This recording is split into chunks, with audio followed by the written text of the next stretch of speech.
Hi there, this is Dr. Coats, and this is a screencast to walk you through how to add a source to Sheet 1 of the matrix assignment. So what I've got here is the sample matrix that just has core readings in it. Here's a research question that roughly corresponds to the overall course theme. So if it's kind of like how is social media changing, or how are we changing to accommodate social media in its evolution, then this is not a bad way of posing that question. And this is not an exhaustive list of all the core readings. And in part, that's good, because that gives me an opportunity right now to add a source like Marche. This is the swallowing the red pill, and that of the potential third core reading list. And so what I've done is I've taken notes on that, and here is a file that corresponds to those notes. The full title of this source is Swallowing the Red Pill, A Journey to the Heart of Modern Misogyny. It was in The Guardian. And I've got a main claim and then a bullet point list of 3 other concepts that I thought would be useful. And because this is a web-only source rather than something that's paginated, you can see I've listed paragraph numbers. Now, unfortunately, I had to count all the way from the beginning. So this is paragraph 54, which is sort of unwieldy. One of the reasons why APA prefers to have subtitles is because if you have a web-only document, then you can start counting the number of paragraphs over each time you get to a new subsection, which is kind of nice. In this case, there was no subsection. There are different section breaks, but they don't have titles, so there's no way that you can start over. So that's kind of a drag. Nevertheless, you know, fun with math. It is still possible to go from the beginning and just count the number of paragraphs, and I've done that. So I've got the main claim of the source, and then these other 3 passages that correspond. Some of it is my paraphrase, and some of it is quotations. When I've quoted, I do have the paragraph number to back that up. Okay. So anyway, this hopefully looks a lot like what your notes look like from last week's, from taking notes in Unit 2. And so what I want to do here is just add it to what I've already got. You can see this is the a spreadsheet that is called Annotations for the Core Readings. And what I've also done is added this new line for Marche based on these new notes that I just took.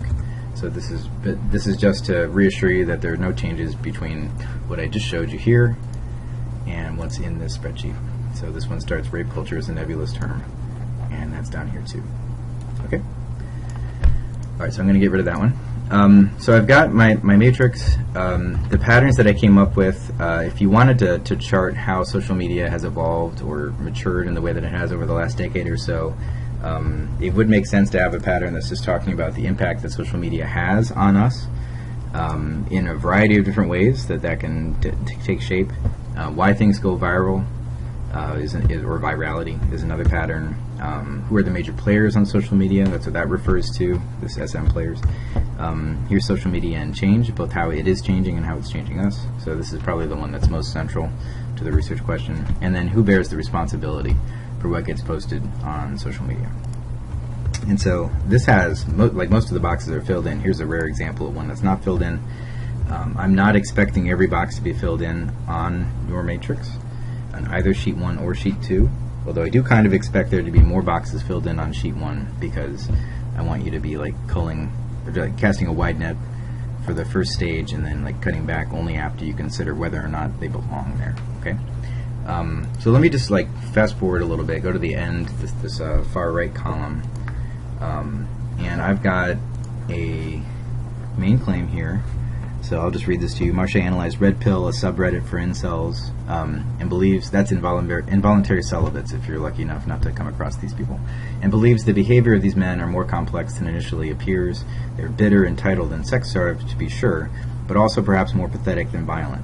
He posed 2 perspectives on the subreddit. One, that Red Pill is, quote, another toxic technoculture on a spectrum of digital misogyny, which I thought was a great phrase, where misogynist hate speech is the norm and it flourishes unshackled at last.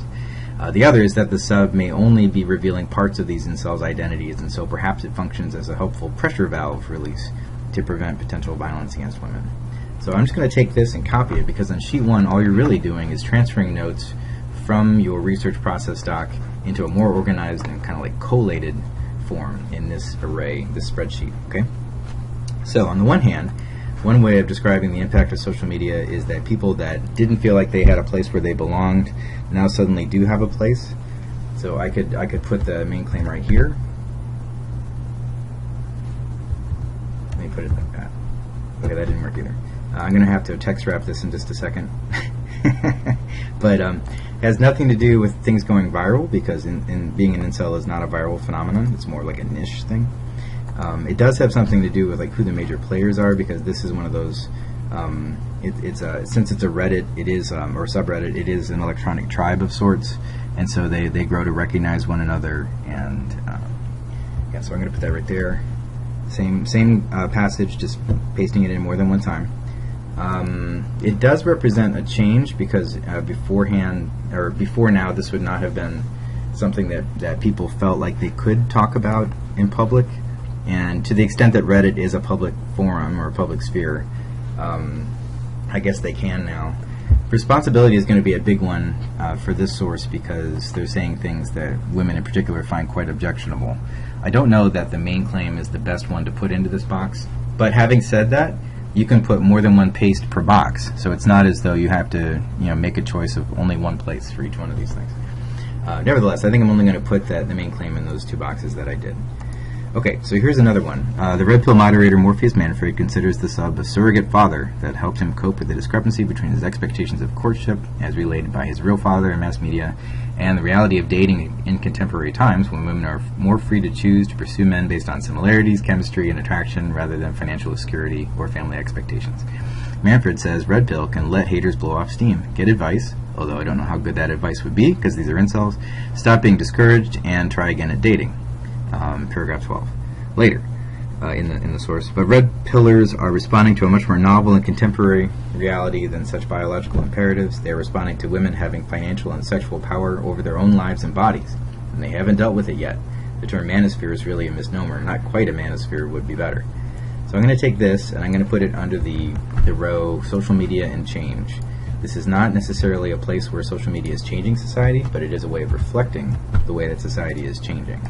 So that's why that goes in there. I don't need to explain it right now, because again, this is all just about copying and pasting out of your thing, okay? Out of your research process doc. All right, the next one. After describing how men grow out of locker room talk as they mature and get to know women as people, then try to balance their respect for other human beings with their libido. You still have desires, and there's nothing wrong with that, but that doesn't mean that you have the right to treat women as less than people. All right, here's a quote. I'm not saying this is the way it should be. Frankly, it's humiliating. Oh, I get to say dick, don't I? Frankly, it's humiliating for everybody involved.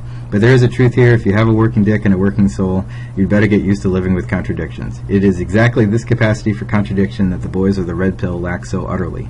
Their humorlessness is impressive, given that they mostly post comments about the minutiae of sexual dynamics, which is the substance of almost all comedy.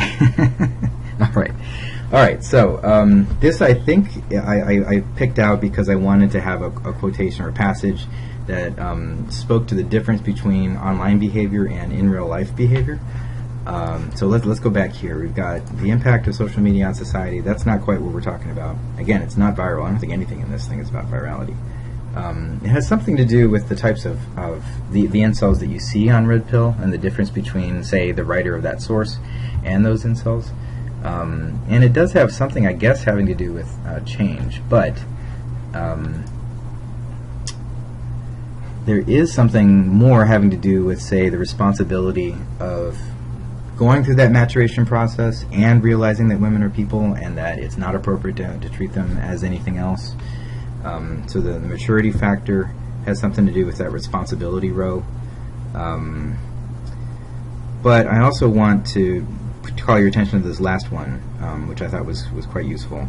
So I'm going to put both of these in that last row, in other words.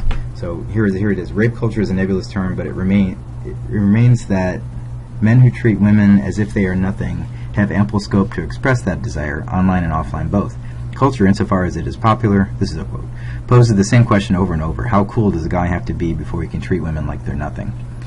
Implication here, this is me again, is that even for men aware and woke to rape culture, there are still double standards about what is acceptable. That coolness can allow for transgressions to be automatically forgiven. Examples of blurred lines include the Canadian journalist Jen Gomeshi, who he talks about at length, Kanye West, Bill Cosby, The Weeknd, and David Bowie. Marche seems to suggest that at least the incels on Red Pill let you know that they are misogynist up front, rather than leading you to believe that they're progressive and then disappointing you later. So I'm not suggesting that you have a responsibility to be exactly who you are in real life online, because that's not true. But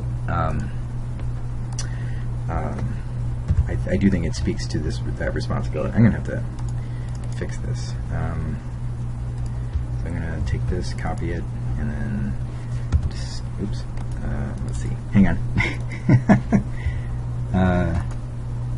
I think what you do is you just space it all out. I'm going to space it a bunch of times, and then I'll do it again, and then there you go. And then if I put, no, that didn't work either. Put even more spacing. This would be a way of just indicating that there's more than one quote in that box, and that will be clear once I do the text wrap for this. Okay? Anyway, again, the goal is to have at least 2 things per column, so I've got more than enough here. The goal is also to find a home for all the notes that you take. And if you can't find a home for all your notes, then you need to adjust the patterns over here on the left so that you can. Okay? So if by any chance you paste something into a Google spreadsheet and it reverts back to overflow, which is the default, you can always make it text wrap again by either selecting all or just the offending column, then going to format and text wrap and then wrap, and then there it is. Okay, let's see, did that fix this one with the 2 quotations? Yeah, kind of. I mean, you can see that there's 2 because there's a paragraph 19 to 20, and that could be a little bit better, but whatever. I think I'm fine with it. So you would do this until all your notes in your research process doc get translated over to sheet 1. And again, you adjust your patterns if you can't find a home for all of your notes, because the goal here is to let the spreadsheet do some work for you. And the other thing is I really strongly encourage everybody to isolate by column and only think about, in this case, Shirky 2008. While you've got that column, try to ignore the rest of the spreadsheet, otherwise it can get overwhelming. This thing is really designed to make this process less overwhelming. So anything that you have to do in order to only focus on one thing at a time, please do that. But it's also worth just lingering on this Shirky column here, because here is a quotation or a passage from our notes, opportunity cost.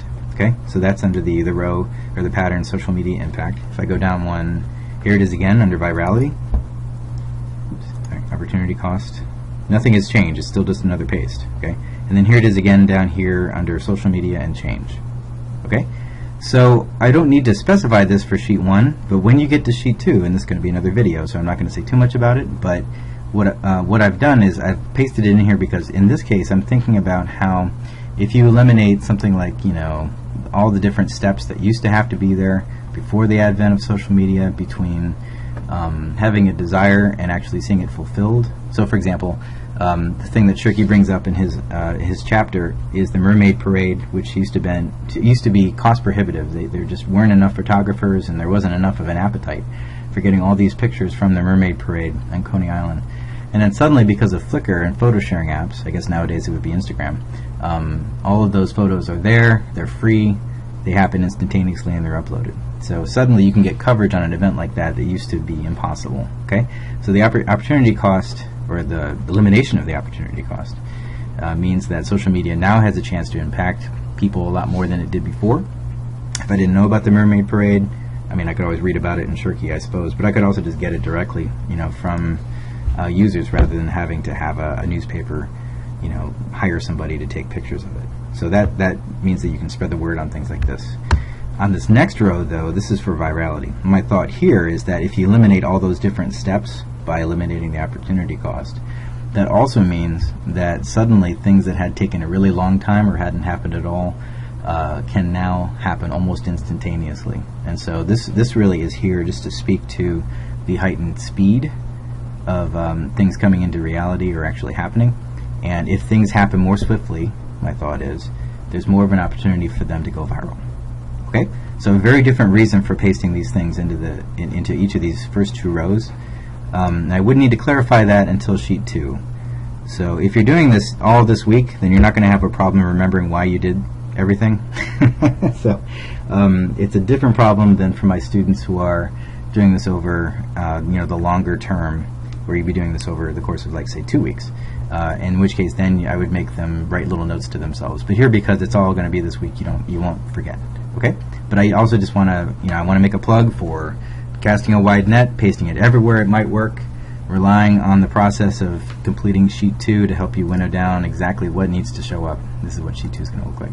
But we don't have to worry about this until the next video. So thank you very much for listening.